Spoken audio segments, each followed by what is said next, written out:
Explorons ensemble les perspectives autour du Rambam. Le Rambam écrit: quiconque fait trébucher un aveugle en donnant un conseil inadéquat ou prête main forte à un transgresseur qui est considéré comme un aveugle qui ne voit pas le chemin de la vérité du fait de l'appétit de son cœur, transgresse un commandement négatif de la Torah. Les décisionnaires débattent: cette interdiction s'applique-t-elle uniquement lorsque la personne trébuche réellement? Ou bien le simple fait de poser l'obstacle ou le mauvais conseil constitue-t-il déjà une faute, même si l'autre ne tombe pas? Le Yad Malahi pense que l'interdiction existe dès la mise en place du piège ou du mauvais conseil. Il s'appuie sur un passage du Talmud évoquant un père qui frappe son fils adulte. Un tel acte pourrait inciter ce dernier à riposter, ce qui serait un grave interdit de la Torah.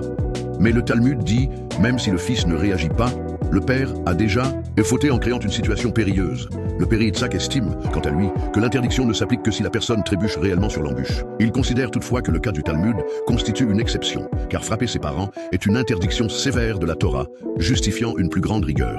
Le CD Emed pense que l'avis du Rambam va dans ce sens.